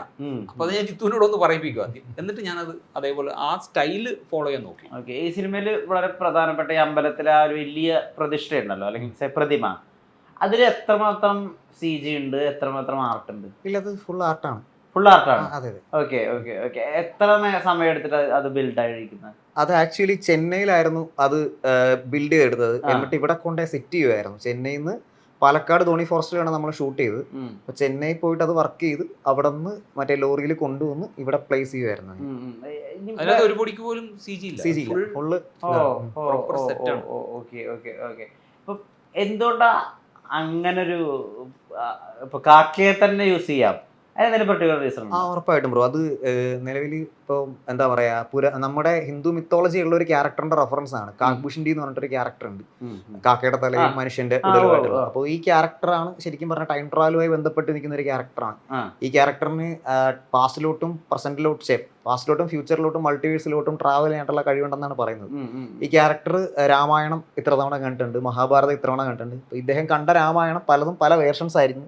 അപ്പൊ അങ്ങനെ ഒരു മിത്തോളജി ഇവിടെ ഉണ്ട്. അപ്പൊ ആ ഒരു റെഫറൻസ് എടുത്ത് വെച്ചിട്ടാണ് നമ്മൾ പടത്തിൽ പ്ലേസ് ചെയ്തേക്കുന്നത്. പിന്നെ സ്പോയിലർ ആണ്, ആദ്യം പറയണ്ടായിരുന്നു, സോറി. അപ്പം ഇതിനകത്ത് എന്താ പറയുക, ഓക്കെ, അപ്പൊ കുഴപ്പമില്ല. അപ്പൊ മറ്റേ ടൈറ്റിൽ ക്രെഡിറ്റ്സ് പോകുന്ന സമയത്ത് അതിന്റെ റെഫറൻസ് കാണിക്കുന്നുണ്ട്. ഇത് ഗരുഡനോട് കമ്മ്യൂണിക്കേറ്റ് ചെയ്യുന്നതും മഹാഭാരത യുദ്ധം കാണുന്നതും രാമായണത്തിൽ അങ്ങനെ കൊണ്ടുവന്നേക്കുന്ന അതിന്റെ റെഫറൻസ് ആണ് ആ ഒരു ക്യാരക്ടർ. കുറെ കാലമായിട്ട് ഇപ്പൊ ഞാൻ സിനിമ കണ്ടു തുടങ്ങുന്ന എന്റെ ഓർമ്മകൾ ഉണ്ടാവുന്ന സമയം തൊട്ടിട്ട് തന്നെ വിനീതൻ സിനിമയിലുണ്ട്. ഇതിപ്പോ എന്റെ പ്രായം കൂട്ടാനാണോ നിന്റെ പ്രായം കുറക്കാനാണോ? ഇതിനാണ് നീ ഓർമ്മകൾ ഓർമ്മ ഉണ്ടായ ഒരു കാലഘട്ടം ഏകദേശം പറഞ്ഞ് 6 മാസം. സേതുരാമൻ സിബി കാണുമ്പോ അവിടെയുണ്ട്, കൺമഷി കാണുമ്പോ അവിടെയുമുണ്ട്, സെവൻസ് കാണുമ്പോ അവിടെയുമുണ്ട്, എങ്കപ്പാത്തൊരു നീ എന്നൊക്കെ പറയുന്ന പോലത്തെ ഒരു അവസ്ഥ ഉണ്ടല്ലോ. എങ്ങനെ ഈ ഏജ് ഇങ്ങനെ സ്റ്റോപ്പ് ചെയ്യുന്നത്? അത് വളരെ സീരിയസ് ആയിട്ട് ചോദിക്കുന്നത്, ഒരു ഹെൽത്ത് പെർസ്പെക്റ്റീവ് ഞാൻ ചോദിക്കുന്നത്. ഞാനത് മറ്റേ ഒരു ഐജിൻ റിവേഴ്സ് ഗിയർ അല്ല ചോദിക്കുന്നത്, ശരിക്കും എന്തെങ്കിലും ഒരു ഹാബിറ്റ് അങ്ങനെ ഹെൽപ്പ് ചെയ്യുന്നുണ്ടോ? എനിക്കറിയില്ല ബ്രോ, സത്യമായിട്ട് എനിക്കറിയില്ല. കാരണം ഞാൻ അതിന് വേണ്ടിയിട്ട് അല്ല, ജെനറ്റിക്സ് മാത്രമായിരിക്കില്ല, എനിക്ക് ഒരുപാട് എന്റേതായിട്ടുള്ള ശീലങ്ങളുണ്ട്. ഇപ്പൊ ഞാൻ കഴിക്കുന്നതിലായാലും അല്ലെങ്കിൽ എന്റെ വർക്ക്, അതാ ഞാൻ പറഞ്ഞ, അതൊന്നും ഇതിനു വേണ്ടിയിട്ടല്ല. അതായത് അങ്ങനെ ഒരു ഏജ് കുറച്ച് കാണിക്കണമെന്നോ അല്ലെങ്കിൽ ശരീരം അങ്ങനെയല്ല. ഞാനിപ്പോൾ ഒരു ഉദാഹരണം പറഞ്ഞു കഴിഞ്ഞാൽ, ഞാനിപ്പോൾ എനിക്ക് ഡാൻസ് ചെയ്യുന്നത് ഭയങ്കര ഇഷ്ടമുള്ള ഒരാളാണ്. പേഴ്സണലി ഞാൻ ഭയങ്കരമായിട്ട് ഡാൻസ് എൻജോയ് ചെയ്യുന്ന ഒരാളാണ്. അപ്പോൾ എനിക്ക് ഡാൻസ് ഞാൻ പഠിക്കും, പല സ്റ്റൈൽസ് പഠിക്കും. ഇപ്പം ഞാൻ ഹിപ്പ് ഹോപ്പ് പഠിക്കുന്നുണ്ട്. അപ്പോൾ അതിനു മുമ്പ് ഞാൻ വേറെ ഫോമാറ്റ് പഠിച്ചിട്ടുണ്ട്. ഞാൻ ചെറുപ്പത്തിൽ ഭരതനാട്യം പഠിച്ചിട്ടുണ്ടായിരുന്നു. അപ്പോൾ അങ്ങനെ വരുമ്പോൾ ഞാൻ എന്തെങ്കിലുമൊക്കെ പുതിയ സാധനങ്ങൾ, ഞാൻ അതിനു മുമ്പ് കോവിഡിന് മുമ്പ് ഞാൻ കളരി പ്രാക്ടീസ് ചെയ്തിരുന്നു കുറേ നാൾ. അത് കഴിഞ്ഞിട്ട് കിക്ക് ബോക്സിങ്ങിന് പോയി. അപ്പോൾ ഇതൊക്കെ ചെയ്യുന്നത് ഒരിക്കലും ഞാൻ സത്യസന്ധമായിട്ടും അതെന്റെ ഏജ് കുറക്കാനോ അല്ലെങ്കിൽ ഒന്നിനുമല്ല, പക്ഷെ എന്റെ പാഷനാണ്, എനിക്കത് ഭയങ്കര ഇഷ്ടമാണ്. അതായത് പുതിയ എന്തെങ്കിലുമൊക്കെ പഠിക്കുന്നത്. ഏറ്റവും രസം വെച്ച് കഴിഞ്ഞാൽ, ഒരു തവണ ഞാൻ മറ്റേ സ്കേറ്റിംഗ് പഠിക്കണം ഭയങ്കര ആഗ്രഹം തോന്നിയിട്ട് ഈ പ്രായത്തിൽ ഇവിടെ സ്റ്റേഡിയത്തിൽ സ്കേറ്റിംഗ് പഠിക്കാൻ വേണ്ടിയിട്ട് ഞാൻ ജോയിൻ ചെയ്ത് പിറ്റേന്ന് സ്കേറ്റിംഗ് ഷൂസൊക്കെ വാങ്ങിച്ച് ഞാൻ അവിടെ ചെല്ലുമ്പോൾ എല്ലാം കുട്ടികൾ. ഞാൻ അങ്ങനെ, കാരണം ഞാൻ തെന്നി വീണാൽ ഒരു 3 ആൾ എൻ്റെ അടിയിലുണ്ടാവും, അങ്ങനെ നിർത്തിയ ഒരാളാണ്. അപ്പൊ അതുപോലെ അത്തരം ചില ഇഷ്ടങ്ങൾ അതുപോലെ മമ്മൂക്ക ഏതോ പടത്തിൽ ഡാൻസ് പഠിക്കാൻ പോകുന്നില്ല, ആ സീനാണ് എനിക്ക് പെട്ടെന്ന് ഓർമ്മ വന്നത്. അപ്പൊ അതെ, അങ്ങനെ ഒരു പാഷൻ ഉണ്ട് എനിക്ക്, എന്തെങ്കിലുമൊക്കെ പഠിച്ചുകൊണ്ടിരിക്കാനല്ലേ. ചിലപ്പോ അതൊക്കെയാണോ, കാരണം ഇത് നമുക്ക് കൃത്യമായിട്ട് പറഞ്ഞു തരാൻ അറിയില്ല, എന്തെങ്കിലും ഒരു കാരണം കൊണ്ടാണ്. കാരണം അതിന് വേണ്ടിയിട്ടായിട്ട് അത് വല്ലാത്തൊരു ട്രിപ്പാ, പുതിയ കാര്യം പഠിക്കുമ്പോ നമ്മൾ എപ്പോഴും, കാരണം നമ്മൾ ഷൂട്ടിംഗ് ഇല്ലാത്ത സമയത്തും അല്ലെങ്കിൽ ഞാനിപ്പോൾ എൻ്റെ എഴുത്തിൻ്റെ പരിപാടി നടക്കുമ്പോഴും. പക്ഷേ വൺസ് ഞാൻ എന്തെങ്കിലും ഒന്നിൽ ജോയിൻ ചെയ്താൽ അത് ഭയങ്കര കമ്മിറ്റഡ് ആയിട്ട് വളരെ ഡെഡിക്കേഷനോട് ഞാൻ ചെയ്യാറുണ്ട്. ഐ മീൻ പഠിക്കുകയാണെങ്കിൽ ഞാനത് കൃത്യസമയവും അതിന് കൃത്യമായിട്ട് ഞാൻ ഡെഡിക്കേറ്റ് ചെയ്ത് ഞാനത് പഠിക്കും. അത് മാത്രമായിരിക്കും എന്നുള്ളത് എനിക്കറിയില്ല. പക്ഷേ ഇങ്ങനെ പല ഘടകങ്ങളുണ്ട് എൻ്റെ ലൈഫിൽ, ഞാൻ ഒബ്സർവ് ചെയ്തിട്ടില്ല അത് പ്രത്യേകിച്ച്. കാരണം നമ്മളുടെ പ്രയോറിറ്റി അതല്ലാത്തതുകൊണ്ട്, ഈ പറയുന്ന പോലെ എൻ്റെ ഏജ് കുറഞ്ഞ് കാണണമെന്നോ അങ്ങനെയൊന്നും എനിക്ക് അങ്ങനെ തോന്നിയില്ല. പിന്നെ മാത്രമല്ല, അത് ക്യാരക്ടറിന് വേണ്ടിയിട്ടാണ്. ഇപ്പം ഞാൻ 80 വയസ്സുകാരനായിട്ട് അഭിനയിച്ച ഒരു സിനിമയുണ്ട്, അത് അധികാരം കണ്ടിട്ടില്ല. അത് പ്രിയനന്ദൻ സാർ ഡയറക്റ്റ് ചെയ്തൊരു ഒരു ഷോർട്ട് ഫിലിമാണ്, ഒരു ആന്തോളജിയിലുള്ള ഒരു സിനിമയാണ്. അത് യൂട്യൂബിലുണ്ടെന്ന് തോന്നുന്നു എനിക്ക്. അപ്പോൾ അങ്ങനെ ചെയ്തിട്ടുണ്ട്. ഇപ്പൊ ഈ ക്യാരക്ടർ ചെയ്യുമ്പോൾ ആ റെജിക്ക് പറ്റിയൊരു ഏജിലാണ് ഞാനുള്ളത്. അപ്പൊ ആ ഒരു ഫ്ലെക്സിബിലിറ്റി നമ്മളുടെ ആസ് എൻ ആക്ടർ നമുക്ക് വേണം. ഞാനിപ്പോൾ തമിഴിലൊരു സിനിമ ചെയ്യുന്നുണ്ട്, അതിൽ ഞാൻ ഒരു പെൺകുട്ടിയുടെ അച്ഛനാണ്, എനിക്കൊരു മോളുണ്ട്, അതും എനിക്ക് ചെയ്യാൻ പറ്റുന്നുണ്ട്. അപ്പൊ അത്തരത്തിൽ നമ്മളെ ഏത് രീതിയിലേക്ക് മാറ്റാൻ പറ്റുന്ന രീതിയിലുള്ള ഒരു ഫിസിക്ക് വേണം, അല്ലെങ്കിൽ അങ്ങനെ ഒരു ഇല്ലെങ്കിൽ എനിക്ക് ഒരിക്കലും ഇപ്പോ റൈഫിൾ ക്ലബിലുള്ള ഷാജഹാൻ എന്ന് പറയുന്ന ഒരു ക്യാരക്ടർ കഴിഞ്ഞ് റെജി ചെയ്യുമ്പോഴും ഈ ഒരു ഫിസിക്കൽ ഫിറ്റ്നസ് വേണം നമുക്ക്. അപ്പോൾ ഒരു ആക്ടർ എന്നുള്ള രീതിയിൽ ഞാൻ എപ്പോഴും എക്വിപ്ഡ് ആയിരിക്കണം, ഞാനൊരു ഡാൻസർ എന്നുള്ള രീതിയിൽ എക്വിപ്ഡ് ആയിരിക്കണം എന്നുള്ളത് മാത്രമാണ് എൻ്റെ പ്രയോറിറ്റി. അല്ല, ഇപ്പൊ എന്തെങ്കിലും കാര്യത്തിൽ പ്രിസൈസ് ആയിരുന്നു ലൈഫിൽ?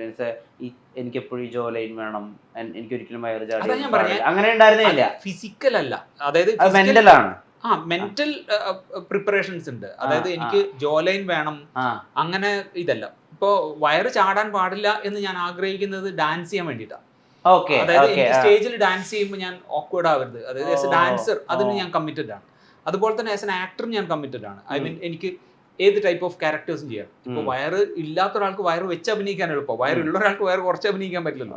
അപ്പൊ അത്തരത്തിൽ ഒരു കമ്മിറ്റ്മെന്റ് നമ്മുടെ പ്രൊഫഷനോട് ഉള്ളത് കൊണ്ട്, എനിക്ക് എന്റെ പാഷൻ ഉള്ളത് കൊണ്ട്, കാരണം അത് ഭയങ്കര പാഷനേറ്റ് ആയിട്ടാണ് ഞാൻ ഈ പ്രൊഫഷനിൽ നിൽക്കുന്നത്. ആസ് എൻ ആക്ടർ ആയിട്ടായാലും ആസ് എ ഡാൻസർ ആയിട്ടായാലും അത്രയും പാഷൻ ഉണ്ട്. അപ്പൊ ആ പാഷന് വേണ്ടിയിട്ട് ഞാൻ ചെയ്യുന്ന ചില കാര്യങ്ങൾ അതൊരിക്കലും നോട്ട് ഫോർ മൈ ഏജ് എന്നുള്ളൊരു ഫാക്ടർ അല്ല അത്. അപ്പൊ ഈ 8 മണിക്കൂർ ഉറക്കം, കൃത്യമായ വെള്ളം കൂടി, ബോഡി വെയിറ്റിനനുസരിച്ചിട്ടുള്ള പ്രോട്ടീൻ, അങ്ങനത്തെ ഒന്നും അങ്ങനെ കൃത്യമാക്കാൻ പറ്റില്ല. കാരണം ഞാൻ ഇപ്പൊ ഐ മീൻ എഴുതാനിരിക്കുകയാണെങ്കിൽ നമുക്കൊരു മൂഡ് വരുമ്പോൾ ഇരിക്കും, അതിങ്ങനെ കുറേ സ്ട്രെച്ച്ഡ് ആയിട്ട് പോകും. ചില സിനിമകൾ കാണുമ്പോൾ കുറേ നേരം പോകും, ചില നമ്മുടെ മീറ്റിംഗ്സ് ഉണ്ടാകുമ്പോൾ നമുക്ക് ടൈമിംഗ് ഒക്കെ തെറ്റും. അങ്ങനെ അതിന് വേണ്ടിയിട്ട് ഒരു 8 hours അങ്ങനെ ഇങ്ങനെ പ്ലാനൊന്നുമില്ല. പക്ഷേ എന്നാൽ പറ്റുമ്പോൾ അതിന് വേണ്ടിയിട്ട്, കാരണം എനിക്ക് അങ്ങനെ ഭയങ്കര ഡിസ്റ്റർബ്ഡ് സ്ലീപ്പുള്ള ഒരാളല്ല. ഞാൻ എന്തെങ്കിലും വർക്കിലിരിക്കുമ്പോൾ മാത്രമാണ് ഞാൻ ടോട്ടലി ഡിസ്റ്റർബ്ഡ് ആയിട്ട്, ഉറക്കത്തിലും നമുക്ക് ഈ പറയുന്ന ആലോചനകൾ വരും, അപ്പോൾ ഡിസ്റ്റർബ്ഡ് ആവും. അതല്ലാത്ത രീതിയിൽ വെരി നോർമൽ ലൈഫ്. നീ ഞാനും തമ്മിൽ വലിയ വ്യത്യാസമൊന്നും ഉണ്ടാവില്ല ബാക്കി കാര്യങ്ങൾ. ഇപ്പൊ നമുക്ക് നമ്മൾ എഴുതാനിരിക്കുമ്പോൾ കിട്ടുന്ന ഐഡിയാസിനേക്കാൾ കൂടുതൽ എഴുതാതിരിക്കാൻ സമയത്തുണ്ടാവുമല്ലോ. സോ ഇപ്പോൾ ദൃശ്യത്തിൽ ആ പോലീസ് സ്റ്റേഷൻ്റെ അടിയിലാണ് ലാലേട്ടൻ ക്യാരക്ടറിനെ കുഴിച്ചിടുക എന്നുള്ള ആ ഹുക്ക്, അല്ലെങ്കിൽ ഏറ്റവും പ്രധാനപ്പെട്ട ടേണിംഗ് പോയിന്റ് ജിത്തു ജോസഫിന് കിട്ടുന്നത് അദ്ദേഹം ഒരു ഷട്ടിൽ കളിച്ചുകൊണ്ടിരിക്കുമ്പോഴാണ്. അറിയാതെ ആലോചിച്ചപ്പോഴാണ് ഇതിങ്ങനെ ഇട്ടാൽ പോരെ എന്നുള്ള ഐഡിയ വരുന്നത്. അങ്ങനെ ആ പ്രോസസ്സിൽ ഇരിക്കുമ്പോഴല്ലാതെ റാൻഡായിട്ട് എന്തെങ്കിലുമൊക്കെ ചെയ്യുമ്പോൾ വന്ന എന്തെങ്കിലും കാര്യങ്ങൾ ഇതിൽ യൂസ് ചെയ്യാൻ പറ്റും. റാൻഡമായിട്ടാണ് ഐഡിയാസ് എപ്പോഴും വരിക. ചിലപ്പോൾ എന്താ പറയാ, ഫുഡ് കഴിച്ചിട്ടിരിക്കുമ്പോൾ തോന്നും, പിന്നെ വണ്ടി ഓടിച്ചിട്ടിരിക്കുമ്പോൾ തോന്നും, അങ്ങനെയൊക്കെ ഐഡിയാസ് വരിക. പിന്നെ എഴുതാനിരിക്കണ സമയത്ത് ഇപ്പം നമുക്കൊരു ഐഡിയ തോന്നി, അത് എഴുതാനിരിക്കുമ്പം അത് അഡീഷണൽ എന്തെങ്കിലും സാധനം കൂടി, അഡീഷണലി കുറച്ചുകൂടി ഒന്ന് എന്താ പറയുക, ബോണസ് ആയിട്ട് എന്തെങ്കിലും കൂടി ആ സമയത്ത് നമുക്ക് കിട്ടും ടൈപ്പ് ചെയ്യണ സമയത്ത്. ഈ സിനിമയിൽ കാട് ഒരു പ്രധാനപ്പെട്ട കഥാപാത്രം ആണല്ലോ. പരിസ്ഥിതിയും കൂടി ഒരു ക്യാരക്ടറായിട്ട് വർക്ക് ആവുന്ന പോലെയാണ് തോന്നിയിട്ടുള്ളത്. ഈ ഒരുപാട് ഒറ്റയ്ക്കുള്ള യാത്രകളിൽ കാട് എപ്പോഴെങ്കിലും വിസിറ്റ് ചെയ്തിട്ട്? ഒരുപാട് തവണ. ഞാൻ ഒരു കാലഘട്ടത്തിൽ എല്ലാ ജനുവരി മാസവും തുടങ്ങുമ്പോൾ ഞാൻ ഇങ്ങനെ ഒരു യാത്ര കാട്ടിലൂടെ പോകാറുണ്ട് വേണമെങ്കിൽ പറയാം. കാരണം ഒരു 10-15 കിലോമീറ്റർ ഇങ്ങനെ നടന്നു പോകുന്ന യാത്രകൾ ഞാൻ പ്രിഫർ ചെയ്യാറുണ്ട്. അപ്പൊ ഈ കാടിന്റെ ഒരു പ്രത്യേകത എന്ന് വെച്ചാൽ നമ്മൾ ഈ തുടങ്ങി യാത്രയുടെ ഒരു തുടക്കത്തിൽ ആദ്യ യാത്രയൊക്കെ പോകുന്ന സമയത്ത് നമുക്കിങ്ങനെ തിക്ക് ഫോറസ്റ്റിലൂടെ പോകുമ്പോൾ നമുക്കിങ്ങനെ കാണാം, നമ്മൾ ഈ ആനിമൽ പ്ലാനറ്റിലും അല്ലെങ്കിൽ അങ്ങനെയുള്ള ചാനൽസിൽ കണ്ട പോലെയുള്ള ആനിമൽസിന്റെ ഫേസസ് നമ്മൾ പ്രതീക്ഷിക്കും, ഇപ്പോൾ വരും. അതൊരു ഒരു ഭയത്തിന്റെ ഒരു സ്റ്റേജാണ്. അത് കഴിഞ്ഞിട്ട് ഇതങ്ങ് കട്ടാവുന്ന ഒരു പോയിന്റ് വരും. അപ്പോൾ തൊട്ട് നമ്മൾ കാടിനെ ആസ്വദിച്ചു തുടങ്ങും, നമ്മൾ ആ കാടിന്റെ ഭാഗമാവും. അത് ഭയങ്കരമായിട്ട് ഞാൻ എക്സ്പ്ലോർ ചെയ്തിട്ടുണ്ട്. അപ്പോൾ അതുകൊണ്ട് എനിക്ക് ഭയങ്കര ഫീലായിരുന്നു. കാട്ടിൽ ഷൂട്ട് ചെയ്യുമ്പോഴും നമ്മളൊക്കെ ആക്ച്വലി കാരവാൻ ഉണ്ടെങ്കിലും നമ്മളാരും കാരവാനിൽ ഉണ്ടായിട്ടില്ല. ഞാനും മസ്കർ ആയാലും അസിം ഭായ് ആയാലും എല്ലാവരും അതിനകത്ത് തന്നെയാണ്, നമ്മുടെ സെറ്റിനകത്ത് തന്നെയുണ്ട്. അപ്പോൾ നമുക്കതൊരു ഒരു ഷൂട്ട് എന്നുള്ളതിനേക്കാൾ ഉപരി നമ്മളത് ഭയങ്കരമായിട്ട് എൻജോയ് ചെയ്തിരുന്നു ആ സെറ്റ്. ശൃന്ദ എന്നോട് പറഞ്ഞിരുന്നു, ശരിയായ മനസ്സമാധാനം അറിയണമെങ്കിൽ ഒരുപാട് മരങ്ങളിലുള്ള ഒരു കാടിനൊത്ത നടുക്ക് നിന്നാലാണ് നമുക്ക് ഫീൽ ചെയ്യുക എന്നുള്ളത്. എന്തായിരിക്കും അങ്ങനെ ഒരു പ്രസ്താവന പറയാൻ കഴിയും? അങ്ങനെ തോന്നില്ല. ഞാനിപ്പോൾ അത് ഈ മനസമാധാനം എന്ന് പറയുന്നത് പുറവും ആയിട്ട് ബന്ധപ്പെട്ട് കിടക്കുന്നില്ല എന്നുള്ള വിശ്വസിക്കുന്ന ഒരാളാണ് ഞാൻ. അത് ഇപ്പോൾ ഈ ഒരു ആൾക്കൂട്ടത്തിൻ്റെ ഇടയിൽ ഇരുന്നാലും, അല്ലെങ്കിൽ കാരണം നേച്ചറിൻ്റെ പല രീതിയിലുള്ള, ഇപ്പം ഞാൻ ഒരു ഹിമാചൽ യാത്ര പോയ സമയത്ത് ഡങ്കാർ ലേക്ക് എന്ന് പറഞ്ഞൊരു ലേക്ക് ഉണ്ട്. അവിടെ നമുക്ക് ഒരു മരം പോലും നമുക്ക് കാണാനുണ്ടാവില്ല, ഒരു ലേക്കും, പിന്നെ അങ്ങ് വിജനമായി കിടക്കുന്ന പ്രദേശം, ഒരു ജീവിയില്ല. അവിടെ കണ്ണടച്ചിരിക്കുമ്പോൾ നമുക്ക് നമ്മുടെ ഹാർട്ട് ബീറ്റ് മാത്രമേ കേൾക്കുള്ളൂ. ആ രീതിയിൽ അത്രയും സൈലൻസ് ഉള്ളൊരു സ്ഥലം. അത് വേറൊരു എക്സ്പീരിയൻസ് ആണ്. ഇത് എക്സ്പീരിയൻസ് ചെയ്യുക എന്നുള്ളത് മാത്രമാണ് നമുക്ക് ഈ യാത്രകളിൽ നിന്ന് കിട്ടുന്നത്. അത് ഒന്നും പ്രതീക്ഷിക്കാതെ ചെല്ലുക എന്നുള്ളതാണ് എൻ്റെ യാത്രകളിൽ എപ്പോഴും ഞാൻ ചെയ്യുന്നൊരു കാര്യം. ഞാൻ ഹെഡ്സെറ്റ് യൂസ് ചെയ്യാറില്ല, ആ സമയത്ത് ഞാൻ പുസ്തകങ്ങൾ എടുക്കാറില്ല. ചുറ്റുമുള്ള ആളുകളായിട്ട് സംസാരിക്കുക, ആ സ്ഥലം കാണുക എന്നുള്ളതിനപ്പുറത്ത് അത് കഴിഞ്ഞിട്ട് എന്ത് കിട്ടും, അല്ലെങ്കിൽ അവിടെ പോകുമ്പോൾ എനിക്ക് സമാധാനം കിട്ടാൻ വേണ്ടിയിട്ടുള്ള യാത്രകൾ ഞാൻ ഇതുവരെ ചെയ്തിട്ടില്ല. സമാധാനം എനിക്ക് അല്ലാതെയും കിട്ടും. ഞാൻ കണ്ണടച്ച് കുറച്ച് നേരം എനിക്ക് സമാധാനം കിട്ടും. ഈ ഇപ്പോൾ സിനിമ താരങ്ങളുടെ സ്ട്രഗിൾസിനെയൊക്കെ പറ്റിയിട്ട് അധികം ആളുകൾ പറയും ഇത്ര വെയിറ്റ് കുറച്ചു, അല്ലെങ്കിൽ ഇത്ര വെയിറ്റ് കൂട്ടി, അല്ലെങ്കിൽ ഇത്ര ഓഡീഷൻസിന് പോയിട്ടാണ് ഒരാൾക്ക് ഇത് കിട്ടുക. ഈ ഡയറക്ടേഴ്സിൻ്റെ സ്ട്രഗിൾസിനെ പറ്റി സംസാരിക്കാറുണ്ടെങ്കിലും അത് അതിനത്ര കണ്ട് പൊലിപ്പിച്ച് ഞാൻ കണ്ടിട്ടില്ല. ഇപ്പോൾ റോക്കി എഴുതാൻ വേണ്ടിയിട്ട് സിൽവസ്റ്റർ സ്റ്റാലോൺ തൻ്റെ നായയെ വിൽക്കുന്നു, അതായത് ഏറ്റവും പ്രിയപ്പെട്ട ഡോഗിനെ വിൽക്കുന്നു. എന്നിട്ട് ആ പൈസ വെച്ചിട്ടാണ് കുറേ കാര്യങ്ങൾ അദ്ദേഹം വർക്ക്ഔട്ട് ചെയ്തെടുക്കുന്നത്. എന്നിട്ട് അദ്ദേഹത്തിൻ്റെ ഫസ്റ്റ് സ്ക്രിപ്റ്റിന് അദ്ദേഹത്തിന് അഡ്വാൻസ് കിട്ടുമ്പോൾ ആ ഡോഗിനെ പോയി തിരിച്ചു വാങ്ങിക്കുകയാണ്. അപ്പം അത്രയും സ്ട്രഗിളുകൾ ആളുകൾ അനുഭവിക്കുന്നു. നമ്മളിപ്പോഴും കാരവാനുകളുടെ പുറത്ത് ആളുകളിങ്ങനെ ഒരു നോട്ടം ആ കാരവാൻ ഒന്ന് പാളി ഒന്ന് നോക്കിയിരുന്നെങ്കിൽ എന്ന് പ്രതീക്ഷിച്ചിരിക്കുന്ന ആളുകളുണ്ട്. എത്രമാത്രം നമ്മളെ തന്നെ ഒരുക്കണം ഈ ഒരു സിനിമാക്കാരനായി ആവാൻ വേണ്ടി ഇറങ്ങണമെങ്കിൽ? ഉറപ്പായിട്ടും സ്ട്രഗിൾസ് ഉണ്ട് ബ്രോ. കാര്യം വെച്ചിട്ടുണ്ടെങ്കിൽ ഇതിനകത്ത് നമ്മളൊരു ഫിലിം മേക്കിംഗ് ആണ് നമ്മുടെ കരിയർ എന്ന് പറഞ്ഞിട്ട് നമ്മൾ ചൂസ് ചെയ്യുന്ന മൊമെന്റ് തൊട്ടേ നമുക്ക് സ്ട്രഗിൾസും ഈ സാക്രിഫൈസും നമ്മുടെ കൂടെ തന്നെ ഉള്ളതാണ്. അപ്പം ബാക്കി എല്ലാ ജോലികളിലും ഉണ്ട്, എന്നിരുന്നാലും ഇതിൽ കുറച്ച് കൂടുതലാണ്. കാര്യം നമുക്കിത് അറ്റത്തെത്തുമോ, അല്ലെങ്കിൽ ഇത് ഇപ്പോൾ വേറെ ഏത് ജോലിയാണെങ്കിലും എല്ലാ ജോലിയും ഇതായിട്ട് പറയില്ല, അതിനകത്തൊരു ഒരു പ്രോപ്പർ വേ ഉണ്ട്. ഇന്ന കാര്യങ്ങൾ ചെയ്ത് കഴിഞ്ഞാൽ നമുക്ക് ഇന്ന സ്ഥലത്തോട്ട് എത്താം. ഇതങ്ങനെയല്ല, നമുക്ക് എത്തുമെന്ന് പോലും നമുക്ക് ഉറപ്പില്ലാത്തൊരു സംഭവമാണ്. കടലിലോട്ട് ചാടുന്ന പോലത്തെ ഒരു പരിപാടിയാണ്. അപ്പോൾ അത് ഉറപ്പായിട്ടും സ്ട്രഗിൾസ് അതിൻ്റെ ഭാഗമാണ്. വിനിതേട്ടൻ ഇപ്പം നമ്മൾ നോക്കുമ്പോൾ ഇപ്പോൾ കെ മധുവിൻ്റെ കാലത്തും വിനിതേട്ടൻ സിനിമയുടെ അസോസിയേറ്റ് ചെയ്തിട്ടുണ്ട്, ആഷിഖ് പോയിട്ടും സിനിമ അസോസിയേറ്റ് ചെയ്തിട്ടുണ്ട്, സമീർ താഹിറിന്റെ ക്യാമറയിൽ സിനിമ ചെയ്യുന്നുണ്ട്. ഞാൻ തുടങ്ങുന്നത് അല്ല, അവിടെ തൊട്ട് ഇപ്പം എല്ലാവരുടെ ഈ അസോസിയേഷൻസ് സംഭവിക്കുന്നുണ്ട്. അപ്പം നമ്മൾ സ്വാഭാവികമായിട്ടും വിചാരിക്കും ഇത്ര അധികം നെറ്റ്വർക്കിംഗ് ഉള്ള ഒരാൾക്ക് പെട്ടെന്ന് പ്രൊജക്റ്റുകൾ ഉണ്ടാക്കാൻ സാധിക്കുമായിരിക്കും എന്നൊക്കെയാണ്. പോയ സമയത്ത് ഇപ്പോൾ എസ് ജെ സൂര്യക്കാണ് തുടരെ സിനിമകൾ ഉണ്ടാക്കുമായിരുന്നല്ലോ, അല്ലെങ്കിൽ ആർ ജെ ബാലാജിക്ക് അദ്ദേഹം പെട്ടെന്ന് പ്രൊജക്റ്റുകൾ ഉണ്ടാക്കുന്നുണ്ടല്ലോ. അപ്പം അതുപോലെയൊക്കെ സാധ്യമാവുന്നതാണല്ലോ നമ്മൾ വിചാരിക്കും. കാരണം നിങ്ങൾ അവരെ ക്യാമറയുടെ മുമ്പിൽ നിൽക്കുന്നുണ്ട്, അപ്പോൾ കൂട്ടുകാർ ഒരുപാട് ഉണ്ടാവുമല്ലോ നമ്മളുടെ ഒരു ധാരണ. അതങ്ങനെയല്ലല്ലോ ശരിക്കും സംഭവിക്കുന്നത്. അതെന്തുകൊണ്ടാണ്? മേ ബി അതിനകത്ത് ഒരുപാട് ഘടകങ്ങളുണ്ടാവും. എൻ്റെ മടി ഉണ്ടാവാം, എൻ്റെ സെലക്ഷൻ, ഐ മീൻ ചില സമയത്ത് ഞാൻ അടുത്തതിൽ നിന്ന് ഒന്നിൽ നിന്ന് രണ്ടിലേക്ക് പോകാനുള്ള ആ സമയം എന്ന് പറയുന്നത് നമ്മൾ വിചാരിക്കാത്ത ഒരുപാട് ഘടകങ്ങളുണ്ട്. ഇപ്പൊ ഞാൻ സംവിധായകൻ എന്നുള്ള രീതിയിലല്ല, അഭിനേതാവ് എന്ന് പറയുമ്പോൾ ഞാനല്ല തീരുമാനിക്കുന്നത്. കാരണം എൻ്റെ അടുത്ത് ഒരു കഥയുമായിട്ട് വരുമ്പോൾ ജിത്തു വരണം, അല്ലെങ്കിൽ വേറൊരു അതുപോലുള്ളൊരു മേക്കർ വരുമ്പോഴാണ് പറ്റുക. മറ്റേത് ഡിറക്ഷൻ എന്ന് പറയുന്ന സമയത്ത് നമ്മളെ എക്സൈറ്റ് ചെയ്യിപ്പിക്കുന്ന രീതിയിൽ ഒരു കഥ ഡെവലപ്പ് ആണ്. ചിലപ്പോൾ ഞാൻ ഒരു കഥയെ ചേസ് ചെയ്ത് കുറേ ദൂരം പോയി കഴിയുമ്പോഴായിരിക്കും അതെനിക്ക് വേണ്ട, അല്ലെങ്കിൽ ഇതിനേക്കാൾ ബെറ്റർ ഒരു ഐഡിയ ആ സമയത്ത് സ്ട്രൈക്ക് ആവും. അപ്പോൾ അതിൻ്റെ പിറകെ പോകും. അപ്പോൾ അങ്ങനെയുള്ളൊരു ടൈം ഗ്യാപ്പ് വരും. പിന്നെ ഞാനിപ്പോൾ ചെയ്തിരിക്കുന്ന 3 സ്റ്റാർസിന് വെച്ചിട്ടുള്ള സിനിമകളാണ്. അതായാലും ടൊവി ആയാലും ദിലീപേട്ടനായാലും. അപ്പോൾ അവർക്ക് അവരുടേതായിട്ടുള്ളൊരു ടൈം ലൈൻ ഉണ്ട്. ഞാൻ ഓരോ സിനിമകളുടെയും പ്രീ പ്രൊഡക്ഷൻ എന്ന് പറയുന്ന ആ പ്രെപ്പിന് വേണ്ടിയിട്ട് തന്നെ 2 വർഷം 3 വർഷമൊക്കെ ഗ്യാപ്പ് വന്നിട്ടുണ്ട്. ഞാൻ 2015 ഞാൻ റിലീസ് ചെയ്യുന്നത്. അത് കഴിഞ്ഞിട്ട് ഞാൻ 2017 ഞാൻ ദിലീപേട്ടനുമായിട്ട് കഥ സംസാരിച്ചിരുന്നു. അപ്പോൾ കമ്മിറ്റ് ചെയ്ത പടമാണ് ഞാൻ 2024 ചെയ്യുന്നത്. അപ്പോൾ ഏകദേശം 7 വർഷം, അതായത് ആ കഥ ഫസ്റ്റ് കഴിഞ്ഞ് ഞാൻ കമ്മിറ്റ് ചെയ്തിട്ട് ഏകദേശം 5 വർഷം കഴിഞ്ഞിട്ടാണ് അത് ഷൂട്ട് ചെയ്യുന്നത്. അപ്പോൾ അതിൻ്റെ ഇൻബിറ്റ്വീനാണ് ഞാൻ ഡിയർ ഫ്രണ്ട് കമ്മിറ്റ് ചെയ്യുന്നത്. അപ്പോൾ ഡിയർ ഫ്രണ്ട് ഇൻബിറ്റ്വീൻ കമ്മിറ്റ് ചെയ്തിട്ട് ഡിയർ ഫ്രണ്ട് 2 ഇയേഴ്സ് കഴിഞ്ഞിട്ടാണ് ഡിയർ ഫ്രണ്ട് ഷൂട്ട് ചെയ്തത്. അപ്പോൾ ഒരു മേക്കർ എന്നുള്ള രീതിയിൽ നമ്മൾ ഒരെണ്ണം പിക്ക് ചെയ്ത് പിന്നെ അതിനകത്ത് ഒരു ടൈം നമ്മൾ പ്രതീക്ഷിക്കാത്ത ഒരുപാട് ഘടകങ്ങൾ വരും. ഇപ്പോൾ ദിലീപേട്ടൻ്റെ പ്രശ്നം കൊണ്ടല്ല അത് ലേറ്റ് ആയത്. അതിനിടയിൽ കോവിഡ് വന്നു. കോവിഡ് 2 വർഷം കൊണ്ടുപോയി, നമ്മുടെ എല്ലാവരുടെയും ലൈഫിൽ പോയി അത്. അപ്പോൾ എല്ലാവരും സ്റ്റക്കായി. അങ്ങനെ പല ഘടകങ്ങളുണ്ട്. അപ്പോൾ അതിനകത്ത് എനിക്കൊരിക്കലും ഞാനൊരു ഫോഴ്സ്ഫുള്ളി അല്ലെങ്കിൽ ഒരു ഡെലിബറേറ്റ് ആയിട്ടുള്ളൊരു തീരുമാനമല്ല എനിക്ക് ഈ ഒരു ഗ്യാപ്പ് വേണമെന്നുള്ളത്. പക്ഷെ ഒരു കഥയുണ്ടായി, ആ കഥ നമ്മൾക്ക് അത് ഫോമായി. പക്ഷേ ഈ സമയം അറിയുന്നില്ല എന്നുള്ളത് സത്യമായിട്ടോ വിഷ്ണു. അതായത് നമ്മളിപ്പോൾ ഒരു കഥ ആലോചിക്കുമ്പോൾ എവറി ഡേ രാവിലെ നമ്മുടെ കൂടെ കുറേ ക്യാരക്ടേഴ്സ് ഉണ്ട്. അപ്പോൾ എന്തെങ്കിലും ആ സിനിമയ്ക്ക് വേണ്ടിയിട്ടുള്ള കോൺട്രിബ്യൂട്ട് ചെയ്യാവുന്ന എന്തെങ്കിലും ഒരു ഐഡിയ നമ്മുടെ ഒരു ദിവസത്തിൽ എവിടെയെങ്കിലും നമുക്ക് സ്ട്രൈക്ക് ആവും. അതല്ലെങ്കിൽ ചിലപ്പോൾ അത് കിട്ടിയില്ലെങ്കിൽ അതിൻ്റെ പിറകെ ആയിരിക്കും നമുക്കൊന്നും കിട്ടിയില്ല എന്നൊന്നും. പക്ഷെ എന്നാൽ എന്തെങ്കിലുമൊക്കെ അതിന് വേണ്ടി കിട്ടുമോ എന്നുള്ള ഒരു അന്വേഷണം ഉണ്ടാവും. ദിവസം അറിയില്ല. സത്യമായിട്ടും നമുക്ക് ദിവസവും മാസങ്ങളും പോകുന്ന അറിയുന്നില്ല എന്നുള്ളതാണ് എൻ്റെ കേസിൽ എനിക്ക് എപ്പോഴും സംഭവിക്കുന്നത്. ഞാൻ ആരെങ്കിലും എൻ്റെ അസോസിയേറ്റ്സ് ഒക്കെ എന്നെ റിമൈൻഡ് ചെയ്യുമ്പോഴാണ്, ചേട്ടാ കഴിഞ്ഞിട്ട് 2 വർഷമായി എന്ന് പറയുമ്പോഴാണ് അയ്യോ, അപ്പോഴാണ് നമുക്കൊരു കുറച്ചുകൂടെ ഒരു സ്വപ്ന ലോകത്തെ ട്രിപ്പില്ല. സ്വപ്നലോകം എന്നല്ല അതിന് പറയാ. ഏറ്റവും ഇൻട്രസ്റ്റിംഗ് ആയിട്ടുള്ള ഒരു പീരീഡ് എപ്പോഴും ഫിലിം മേക്കിങ്ങിൻ്റെ ഞാൻ ആലോചിക്കുന്നത് ആ പ്രീ പ്രൊഡക്ഷൻ സ്റ്റേജിലാണ്, അല്ലെങ്കിൽ നമ്മുടെ ഈ പ്രിപ്പറേഷൻ സ്റ്റേജിലാണ്. കാരണം ഒന്നുമില്ലാത്തൊരു വാക്വത്തുനിന്ന് ഒരു എം ടി സ്പേസ് നമുക്ക് പെട്ടെന്ന് ഒരു സീൻ കിട്ടുമ്പോൾ അല്ലെങ്കിൽ ഒരു ഐഡിയ കിട്ടുമ്പോൾ കിട്ടുന്ന ഒരു എക്സൈറ്റ്മെന്റ് ഉണ്ടല്ലോ, അത് എങ്ങനെയാണത്, അത് ഒരു പക്ഷേ അത് അനുഭവിക്കുന്ന ആളുകൾക്ക് പെട്ടെന്ന് എളുപ്പം കിട്ടും. ഞാൻ പണ്ട് എനിക്ക് ഇതുപോലെ ഹൈ കിട്ടിയിരുന്നു, ഞാനൊരു മാത്സ് സ്റ്റുഡൻറ്റ്. അപ്പോൾ എനിക്ക് ചില പ്രോബ്ലംസ് സോൾവ് ചെയ്യുമ്പോൾ പണ്ട് എനിക്ക് ഈ ഒരു ഹൈ കിട്ടുമായിരുന്നു. നമ്മളിങ്ങനെ സോൾവ് ചെയ്ത് വന്നിട്ട് റൈറ്റ് സൈഡും ലെഫ്റ്റ് സൈഡും അത് ഒരുമിച്ച് എത്തുന്ന ഒരു പോയിന്റ് ഇല്ലേ, ആ പോയിന്റ് കിട്ടുന്ന പോലത്തെ ഒരു ഹൈ ചിലപ്പോൾ നമുക്ക് ഈ ക്രിയേറ്റീവ് സ്പേസിൽ കിട്ടാറുണ്ട്. അത് റേദർ ദാൻ ഒരു ആക്ടർ എന്നുള്ളതിനേക്കാളും കൂടുതൽ എനിക്ക് കിട്ടുന്നത് ഒരു മേക്കർ എന്നുള്ള രീതിയിലാണ്. ആക്ടർ എന്ന് പറയുമ്പോൾ നമ്മൾ ജസ്റ്റ് എ ടൂൾ.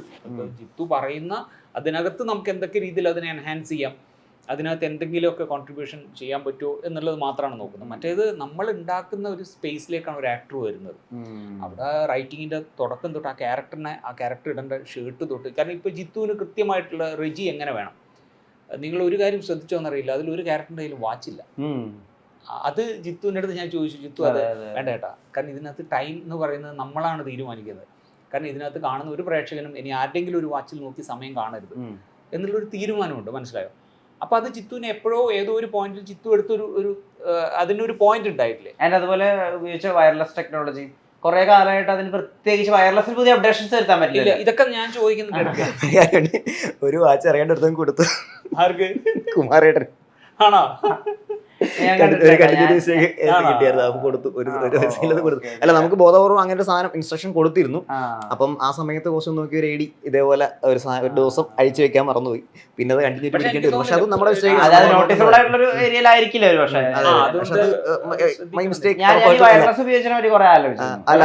വയർലെസ് ഞാൻ ചോദിച്ചിട്ടുണ്ട്. ഫോൺ ആണെങ്കിലേ ഫോൺ അപ്ഡേഷൻ ചെയ്ത് കുറെ ഏരിയയിലേക്ക് പോയല്ലോ. ഫ്യൂച്ചറിലേക്ക് പോയ ഫോണിന്റെ സാധ്യത വേറെ തന്നെ ഒരു രീതിയിലാണ്, പാസ്റ്റിലേക്ക് പോയ അതിന്റെ ബേസ് രീതിയില്ല. അപ്പൊ വയർലെസ് പറ്റിയ.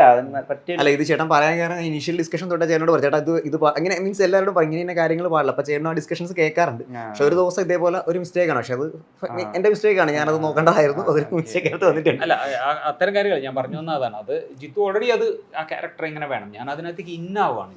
ഇല്ല, OTT പോകുമ്പോൾ ഞാൻ ഏറിപ്പോ.